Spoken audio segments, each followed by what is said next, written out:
July August গণঅভ্যুত্থানের ঐতিহাসিক অর্জন যখন আমরা উদযাপন করছি, তখন এর বিচার প্রক্রিয়া নিয়ে এক বিব্রতকর ও উদ্বেগজনক চিত্র সামনে এসেছে।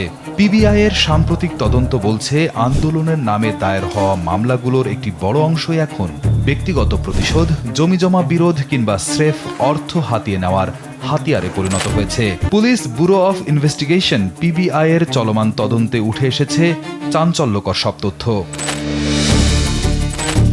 পিবিআইয়ের তদন্তে পরকীয়াজনিত হত্যাকাণ্ডকে আন্দোলনের সহিংসতা হিসেবে উপস্থাপন, জমি বা পারিবারিক বিরোধকে হত্যা বা গুমের অভিযোগে রূপ দেওয়া, এমনকি জীবিত ব্যক্তিকে মৃত দেখিয়ে মামলার ঘটনাও মিলেছে। পাওনা টাকা না দিতে মামলা, এমনকি ডিভোর্স দেওয়ায় স্ত্রী ও শ্বশুরালয়কে ফাঁসাতে ছেলেকে দিয়ে মিথ্যা মামলা করানোর প্রমাণও মিলেছে পিতার বিরুদ্ধে। কোথাও বাদী নিজেই মামলার বিষয়ে অজ্ঞ, আবার কোথাও ভুক্তভোগীর পরিচয়, ঠিকানা ও ফোন নম্বরের কোনো মিল নেই। এছাড়াও অনেক ক্ষেত্রে তদন্তের অগ্রগতি টের পেয়ে বাদী পক্ষ মামলা প্রত্যাহার করে নিয়েছে।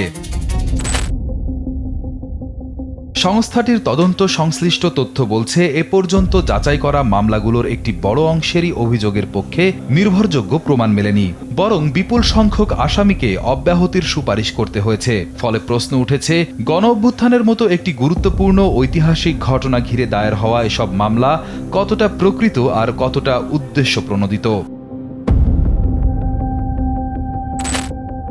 পিবিআই সদর দপ্তরের তথ্য বলছে, চলতি বছরের ২২ এপ্রিল পর্যন্ত জুলাই অভ্যুত্থানের ঘটনায় ১৯৫টি মামলা তদন্তের দায়িত্ব পেয়েছে পিবিআই। জীবন অবাক না করলে কে করবে? ২৮% মিল্ক ফ্যাটের অবাক করার সাথে ফ্রেশ মিল্ক পাউডার। জীবন অবাক করুক প্রতিদিন। এর মধ্যে তদন্তে ২৪টি মামলার কোনো প্রমাণ মেলেনি। এছাড়া বাদী পক্ষ আরও ২০টি মামলা তুলে নিয়েছে। এসব মামলার প্রায় সবই মিথ্যা। এছাড়া একই ঘটনায় জিআর মামলা হওয়ায় আরও ৭টি মামলা প্রত্যাহার করা হয়েছে। একটি মামলার বাদী আদালতে উপস্থিত ছিলেন না। এভাবে মোট ৫২টি মামলার তদন্ত প্রতিবেদন দিয়েছে পিবিআই। বর্তমানে ৫৩টি মামলা তদন্তাধীন রয়েছে, আর ৯০টি মামলার সত্যতা মিলেছে। সব মিলিয়ে মোট নিষ্পত্তি করা হয়েছে ১৪২টি মামলা, যার মধ্যে হত্যা মামলার সংখ্যা ১৮টি। এর মধ্যে ২টি মামলায় প্রমাণ মেলেনি। এদিকে অপ্রমাণিত ২৪টি মামলার মধ্যে পিবিআই তদন্তে গিয়ে বাদী বা ভিকটিমকে খুঁজে পায়নি ৬টি মামলায়। জানা গেছে, পূর্ব শত্রুতার ঘটনায় দায়ের করা হয়েছে ৪টি মামলা।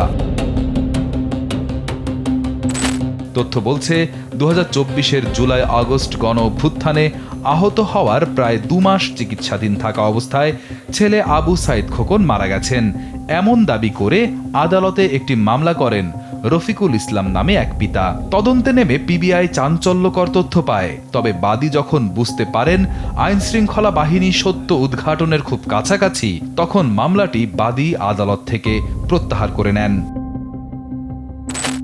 এদিকে পরকীয়াজনিত ঘটনায় একটি সেলুনে কুপিয়ে হত্যার ঘটনাও শ্রীপুর থানায় বাদী জুলাই হত্যা মামলা দায়ের করেন। পরে তিনি যখন বুঝতে পারেন ঘটনাটি জানাজানি হয়ে যাচ্ছে, তখনই তিনি মামলাটি তুলে নেন। এদিকে বুধবার জেলা প্রশাসক সম্মেলনে স্বরাষ্ট্রমন্ত্রী সালাহউদ্দিন আহমদ ৫ আগস্টের পর যতগুলো মামলা হয়েছে তার তালিকা চেয়েছেন।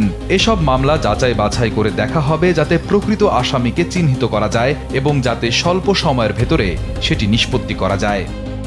রিয়াদ হোসেন, কালবেলা।